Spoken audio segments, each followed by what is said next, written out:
بسم اللہ الرحمن الرحیم الحمد للہ رب العالمین والصلاة والسلام علی سید المرسلین وعلی آلہ وصحبہ اجمعین۔ ہمارے آج کے اس پروگرام میں ہمیں پہلا خط موصول ہوا ہے اوکاڑا سے بہرام خان صاحب کا۔ یہ کہتے ہیں کہ اللہ تعالیٰ نے رسول اللہ صلی اللہ علیہ وسلم نے صلہ رحمی کی بہت تاکید کی ہے۔ میرا سوال یہ ہے کہ وہ کون سے رشتہ دار ہیں جن کے ساتھ صلہ رحمی کرنا واجب ہے؟ کیا وہ والد کی طرف سے ہوتے ہیں یا والدہ کی طرف سے یا بیوی کی طرف سے؟ اس کی وضاحت کر دیں۔ تو جواب میں عرض یہ ہے کہ پہلی بات کہ ایسے رشتہ دار جن کے ساتھ صلہ رحمی کرنا واجب ہے، ان کی حد بندی کے متعلق اہل علم کے 3 اقوال ہیں۔ پہلا قول تو یہ ہے کہ ایسے رشتے جو محرم ہوں، محرم سے مراد یہ کہ جو ایسے گھرانے ہیں، ایسے خواتین ہیں جن سے نکاح نہیں ہو سکتا ہے۔ دوسرا قول یہ ہے کہ ایسے رشتے جو وارث بنتے ہوں تاکہ وراثت میں ان کو ملتا ہو۔ اور تیسرا قول یہ ہے کہ نسب کی وجہ سے بننے والے رشتے چاہے وہ وارث بنے یا نہ بنے لیکن ان کے ساتھ ایک نسبی تعلق ہے۔ تو اہل علم کے صحیح ترین موقف کے مطابق یہ تیسرا قول جو ہے یہ ہے صحیح، یعنی وہ رشتے جو حقیقی والد یا والدہ کی جانب سے نسب کی وجہ سے بنتے ہیں، رضائی رشتے اس میں شامل نہیں ہیں۔ جبکہ بیوی کے رشتہ دار شوہر کے ارحام یعنی مذکورہ معنی میں رشتہ دار نہیں کہلاتے، اور ایسے ہی شوہر کے رشتہ دار بیوی کے رشتہ دار نہیں کہلاتے۔ تو اس کے بارے میں جو بعض علماء نے یہی کہا ہے کہ ارحام وہ رشتہ دار ہوتے ہیں جو والدہ یا والد کی طرف سے نسب کی وجہ سے رشتہ دار بنے۔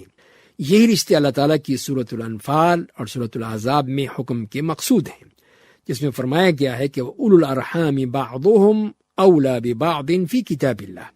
اللہ تعالیٰ کی کتاب میں رشتہ دار ایک دوسرے کے زیادہ حقدار ہیں۔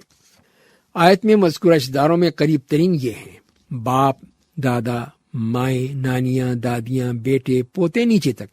پھر اس کے بعد قریب ترین رشتہ دار مثلا بھائی، ان کی اولادیں، چچا اور پھپھیاں، ان کی اولادیں، ماموں، خالائیں، ان کی اولادیں۔ تو نبی کریم صلی اللہ علیہ وسلم سے صحیح ثابت ہے کہ جب ان سے کسی سوال کرنے والے نے پوچھا کہ اللہ کے رسول میں کس کے ساتھ حسن سلوک کروں، تو آپ صلی اللہ علیہ وسلم نے فرمایا اپنی والدہ کے ساتھ۔ اس نے پھر کہا ان کے بعد، تو آپ نے فرمایا اپنی والدہ کے ساتھ۔ پھر کہا، پھر یہی جواب دیا اپنی والدہ کے ساتھ۔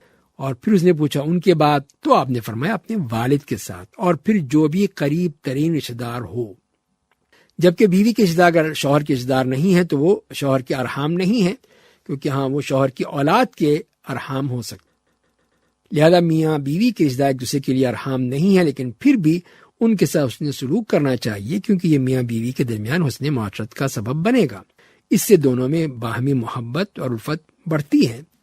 دوسری بات یہ ہے کہ صلہ رحمی متعدد طریقوں سے ہو سکتی ہے، مثلا ملاقات کے لیے جائیں، ان پر خرچ کریں، ان کے ساتھ حسن سلوک کریں، بیمار رشتہ داروں کی عیادت کریں، نیکی کا حکم دیں، برائی سے روکیں۔ یہ اس طرح کے دیگر طریقے ہیں۔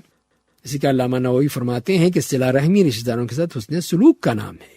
یہ حسن سلوک دونوں رشتہ داروں کے مابین تعلق کے مطابق مختلف ہو سکتا ہے، چنانچہ کبھی مال کے ذریعے، تو کبھی کسی کام میں معاونت فراہم کر کے، کبھی ملاقات کر کے، تو کبھی سلام کہہ کر۔ اس کے مزید طریقے بھی ہو سکتے ہیں۔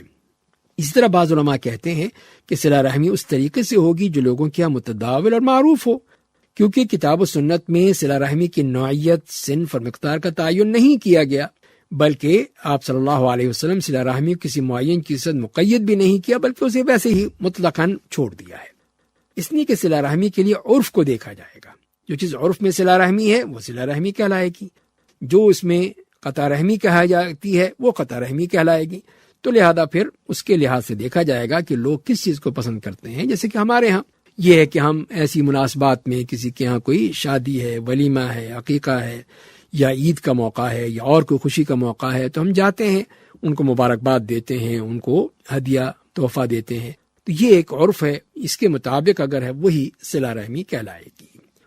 اس کے بعد اگلا سوال ہمیں ملا ہے جو عبد الرحیم صاحب کا ہے، اور وہ یہ خط لکھتے ہیں ہمیں لاڑکانہ سے۔ وہ یہ کہتے ہیں کہ میری والدہ نماز پنجگانہ سمیت سنتوں، اشراق اور تہجد کا بہت اہتمام کرتی ہیں، لیکن جمعے کا دن صرف ایک ہی جامع مسجد میں نماز ادا کرتی ہیں جو کافی دور ہے۔ میں نے اپنی والدہ کو مشورہ بھی دیا ہے کہ عورت کے گھر نماز میں زیادہ بہتر ہے، اچھی ہوتی ہے، لیکن وہ اصرار کرتی ہیں کہ نہیں، میں مسجد میں ہی نماز ادا کروں گی۔ تو کیا نماز کے لیے گھر سے نکلنے پر ان پر کوئی حرج ہے؟ تو اس کے جواب میں عرض ہے کہ کوئی حرج نہیں ہے، کیونکہ نبی کریم صلی اللہ علیہ وسلم کا فرمان ہے، اللہ کی بندیوں کو اللہ کی مسجدوں میں جانے سے مت روکو، چنانچہ اگر آپ کی والدہ محترمہ خطبہ جمعہ سننے اور استفادے کی نیت سے باپردہ باحجاب ہوتی ہیں، اس عمل میں ان پر کوئی حرج نہیں ہے، لیکن اگر ان کے لیے بہتر ہے کہ گھر میں وہ ظہر کی نماز کی 4 رکعت ادا کریں، اگر وہ جمعہ کے لیے جائیں تو آپ انہیں مت روکیں، بشرطے کہ وہ باپردہ ہوں، صحیح سلامت ہوں اور اچھی نیت ہو کہ خطبہ سنیں اور استفادہ کریں، تو اس عمل میں ان پر انشاءاللہ کوئی حرج نہیں ہوگا۔ تو اس میں کسی قسم کا مسئلہ نہیں ہے، کیونکہ نبی کریم صلی اللہ علیہ وسلم کے ساتھ مسجد نبوی میں خواتین بھی نماز پڑھا کرتی تھیں اور جمعے کی نماز سمیت خطبہ سننے کے لیے آیا کرتی تھیں۔ تو نبی کریم صلی اللہ علیہ وسلم کے ساتھ خطبہ جمعہ میں شریک ہونے والی خواتین کی تعداد بھی کافی تھی، اس لیے اس عمل میں ان پر کوئی حرج نہیں ہے۔ تاہم یہ بات ٹھیک ہے کہ گھر میں نماز ادا کرنا ان سے کے لیے بہتر ہے، وہ اچھا ہے کہ گھر میں ادا کریں، لیکن صرف جمعے کے لیے اگر جانا چاہتی ہیں تو پھر ان کے لیے مناسب نہیں ہے کہ آپ انہیں منع کریں۔ اور اسی طرح جو مساجد ہیں اس میں بھی اس بات کا اہتمام ہونا چاہیے کہ اس میں ایک الگ جگہ ایسی جو بالکل باپردہ جگہ ہو اور ان کے لیے وہاں پہ وضو کا اور دوسری ضروریات کا خیال رکھتے ہوئے انتظامات کیے جائیں کہ وہ وہاں پہ نماز ادا کرنے، اور ان کی سیکیورٹی کا انتظام کیا جائے کہ اور مرد وہاں نہ جائیں اور بالکل صرف خواتین کے لیے مخصوص ہو، تو اس جگہ پہ جو کہ بالکل باپردہ ہے اور محفوظ ترین جگہ ہے وہاں پہ ان کو رکھا جائے، وہاں پہ وہ نماز پڑھیں۔ اس طرح جیسے کہ رمضان کے مہینے میں ہماری خواتین کثرت سے مساجد میں جاتی ہیں تاکہ وہاں جا کے جمعے کی نماز میں یا تراویح کی نماز ادا کرنے کے لیے، تو یہ بھی ایک اچھی عادت ہے جو کہ ہونی چاہیے کہ جس کے ذریعے سے معاشرے میں ایک نیکی پھیلتی ہے، لوگ نیکی کی طرف آتے ہیں، بچے سیکھتے ہیں، خواتین سیکھتی ہیں، تو یہ تمام چیزیں ہیں جس سے وہ بہت کچھ فائدہ اٹھا سکتی ہیں۔